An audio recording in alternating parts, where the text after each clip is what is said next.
taariikhdu waa 9 Abriil 2003 bartamaha magaalada Baqdaadna waxa soo buuxdhaafiyay taangiyada Mareykanka dhanka kalena shacab aaraysan ayaa waxay soo ridayaan taalooyinkii Saddam Hussein ee ku yaalay bartamaha magaalada Baqdaad nidaamkii kaliya taliska ee meesha haystay xaaladdu way ku adag tahay dhinaca kale oo magaalada kamida madaxweynaha Ciraaq ee Saddam Hussein waxa uu dul saaran yahay gaari isagoona ku labisan dariiska akhtarka ee ciidanka isagoo waliba dhoola cadeynaya waxaana hareerihiisa taagan oo ku urursan shacab kale oo ku qaylinaya magaciisa iyo sidoo kale erayay kamid yihiin dhiigayga iyo nafteeda waan ku hori karnaa Saddam Hussein balse waqti yar kadib Saddam Hussein meesha uu ka tagay dibna looma arag meel uu marayo 8 bilood ka dambeeyay waqtigaasna Saddam Hussein waxa uu la wareegay lacag milyan isgaarisa isagoo isku qarinayay oo marba mid seexanayay tumbooyinka wadooyinka ku yaala biyo ay maraan kaliyana waxa uu ku kalsoonaaday hal nin kaas ugu dambeyn madaxiisa ku iibsaday lacag gaaraysa 25 milyan oo dollar iyo waliba baasaboor wadanka kaga baxayo ugu dambeyntina Mareykanka uu gacan geliyay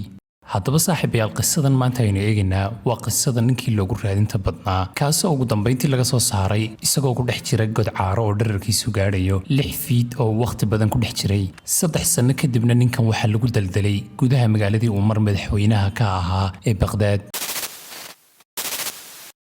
haddaba ugu horreyn aynu dib u yara noqono walibana aynu ka soo bilowno sidii uu ninkana u soo karay iyo caruurnimadiisii haddaba markan taariikhdu waa 1937 gaar ahaan tuulo yar oo ka tirsan gobolka Tikriid ee wadanka Ciraaq tuuladan yar waqtigaas waxay ahayd tuulo yar oo faqriya oo badanka laga helayay guryo dhoobo ka samaysan iyo geeda timira waana halka uu ku dhashay Saddam Hussein waxa uu ahaa markii uu yaraa mid aad u afkaaban oo aan hadlinba laakiin waqti hore noloshiisa kamida waxa uu fahmay oo bartay dhabar adayga aad u muujiso caqabadaha nolosha ka hor imanaya inay tahay awood waayo Saddam Hussein abiyi waxa uu ka dhintay isagoo aan socod baranba markii uu yaraana ninka adeerka waxa ee hooyadii guursaday ayaa ku garaaci jiray ul Saddam Hussein dhibaatadaas uu adkeysan kar waayay 10 jir markii uu ahaana meesha uu iskaga cararay si uu ugu noolaado adeerkii magaalada Baqdaad halkanina waa halka Saddam Hussein uu isku bedeli doono isagoon adeerkiisan imika uu la noolaan doono ka dhaxli doona mabaadi'da iyo waxa uu aaminsan yahay ee uu ku noolaan doono ama ku dhaqmi doono inta noloshiisa ka dhiman inta kadib waqtigu waa uu soo socday markana waxa la joogaa bartamaha qarnigii 20aad Saddam Hussein ciidamada ayuu ku biiray hawlgallo fara badanna waa uu ka qayb galay kadib intaas Saddam Hussein waxa uu ku biiray xisbigii lagu magacaabi jiray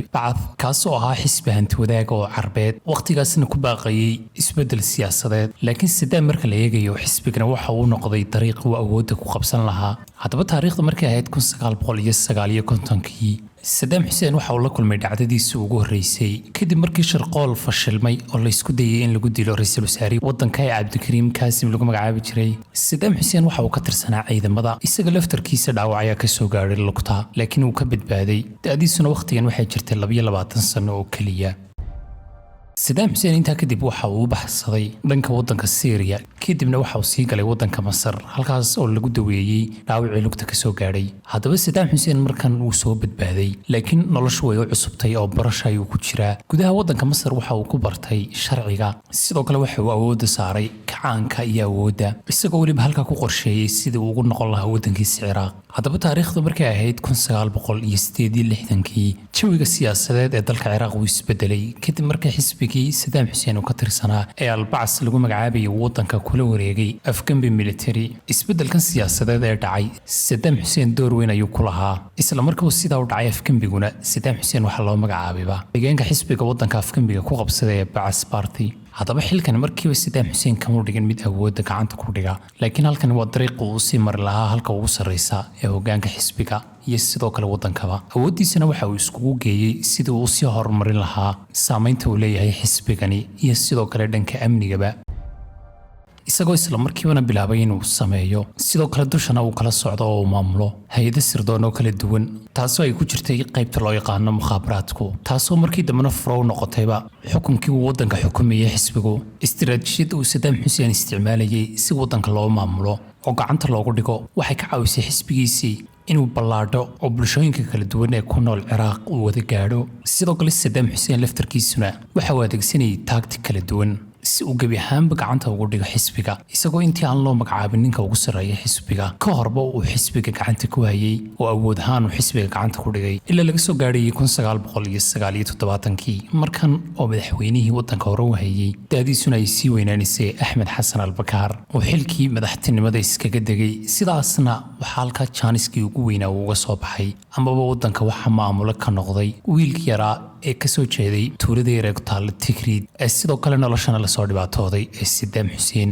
sidaasna waxa uu ku noqday madaxweynaha ugu sarreeya ee dalka Ciraaq haddaba isla markii uu xilka sida ula wareegayba Saddam Hussein waxa uu qaaday tallaabooyin aad u muhiim ah kuwaas oo ku sii xoojinayay awoodiisa iyo xilka uu gacanta ku dhigay haddaba taariikhdu markay ahayd July 22keedii Saddam Hussein si uu iskugu hubsado xilka uu gacanta ku dhigay waxa uu iskugu yeedhay dhammaan xubnihiisa sarsare ee xisbigiisa lagu magacaabi jiray Ba'ath Party shirkana waxaa lagu qabtay gudaha magaalada Baghdad qaybo ka mid ah shirkaas waa la duubay oo markii dambe ayaa la soo baahiyay iyadoona waqtigaas la yaab ay ahayd in kamarado ay qabteen rag sarsare oo ka mid ah xisbiga kuwaas oo wajiyadooda laga dheehanayay cabsi ka muuqata laakiin Saddam Hussein waxa uu si degan u sheegay inuu halkan ku hayo liiska rag dawladda ka tirsan kuwaas oo waddankooda khiyaameynayay isagoona sidoo kale u yeedhay xogaaya ugu sarreeya guddida fulinta ee waddanka kaasoo isaga laftarkiisuna meesha ka qirtay inuu ku jiro ragga tuugta ah ee imika la soo ogaaday waddankan khiyaameynayay isagoona kusii xigsiiyey inuu akhriyo ragga liiskan ku qoran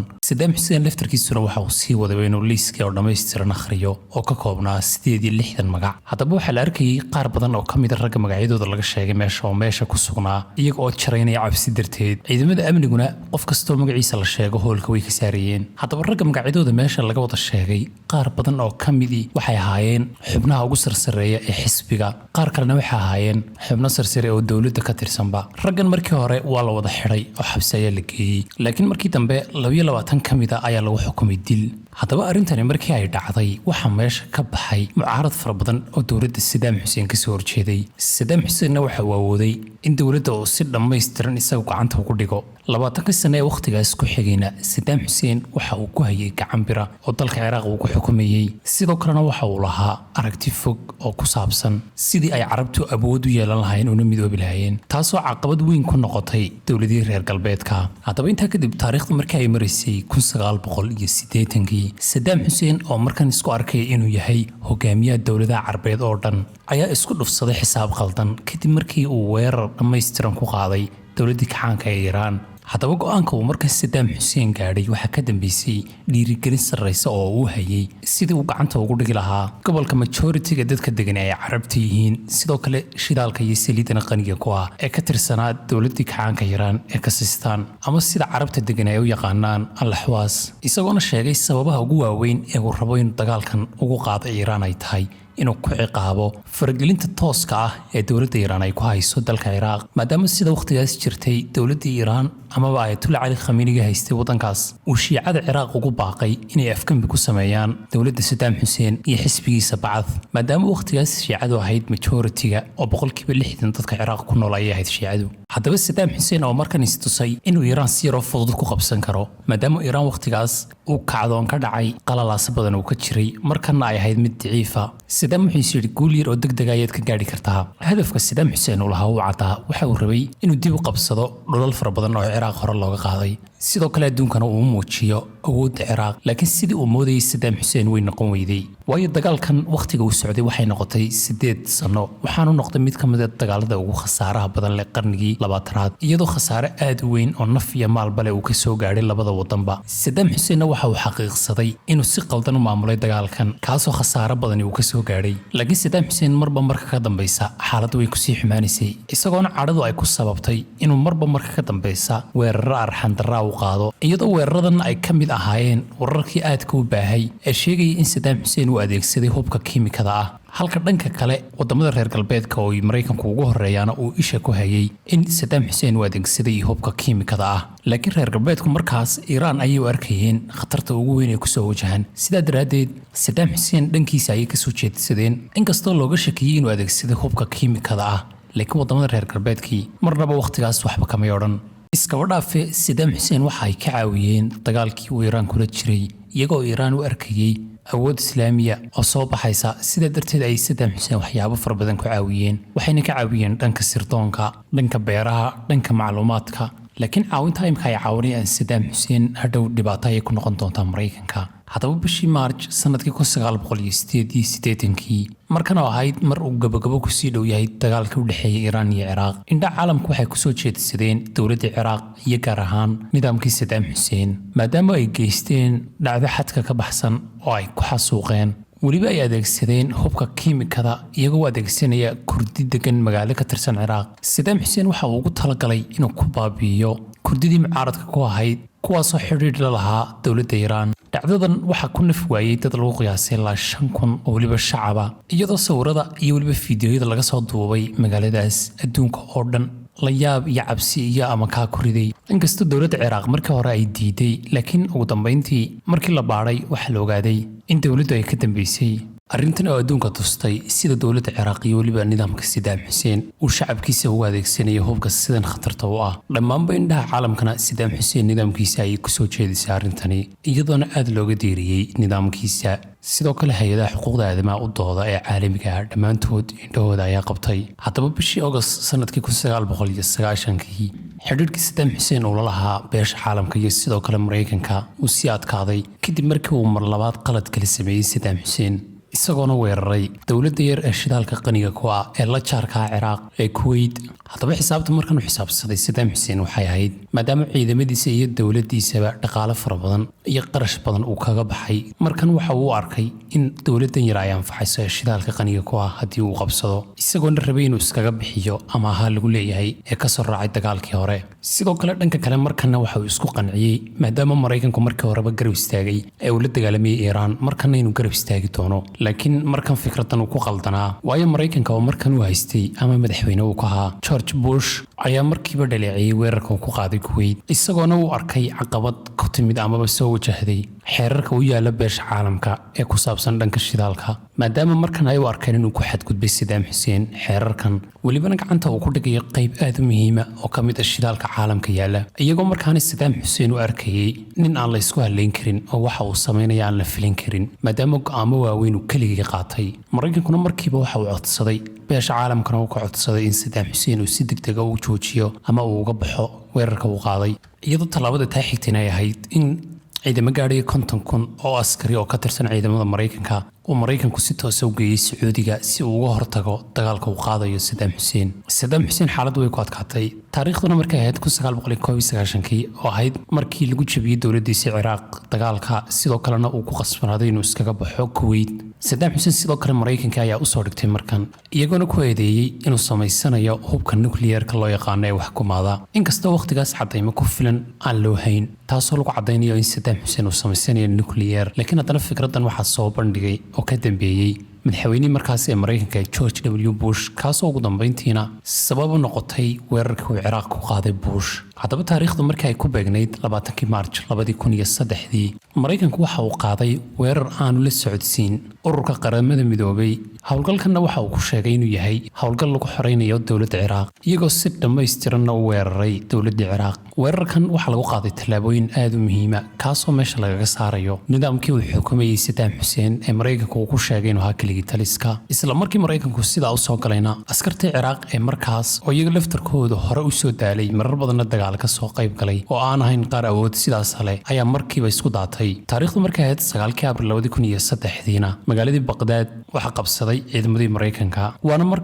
marka dhacdada caanka noqotay ee taaladii Saddam Hussein ee ku taalay bartamaha Baqdaad ay soo rideen shacabku iyadoo ay caawinayaan ciidamada Mareykanku. dhacdadan oo astaan u noqotay dhicitaanka nidaamkii Saddam Hussein, balse haddaba Saddam Hussein marnaba lama qaban oo kama mid ahayn hogaamiyaashii ugu sarsareeyay ee dowladda Ciraaq ee ama la dilay ama la qabtay. Saddam Hussein mar kaliya ayaa la waayay, waxaanu noqday nin baxsada oo ay raadinayaan ciidamada Mareykanku, madaxiisana ay dul saaran tahay lacag aad u tiro badan. haddaba wayitaanka la waayay Saddam Hussein waxay bilowday raadin aad u dheer oo ay raadinayaan ciidamadii Mareykanka meesha soo galay, iyagoona rabay inay soo gabagabeeyaan maadaama qabashada Saddam Hussein ay ka dhignayd guul dhammaystiran oo ay ka gaadheen dowladda Ciraaq. haddaba muddo bila ah Saddam Hussein meesha uu joogo cid ogeyd may jirin. Saddam Husseinna waa ogaa haddii markaaba la soo qabto in xaaladdu ay iska dhammaanayso, laakiin inta uu maqan yahay in Mareykanka ay ku noqon doonto caqabad, maadaama maadaama weli aan gacanta lagu dhigin ninkii hogaamiyaha ka dowladda ay qabsadeen. raadinta la raadinayay Saddam Hussein arrin fudud may ahayn,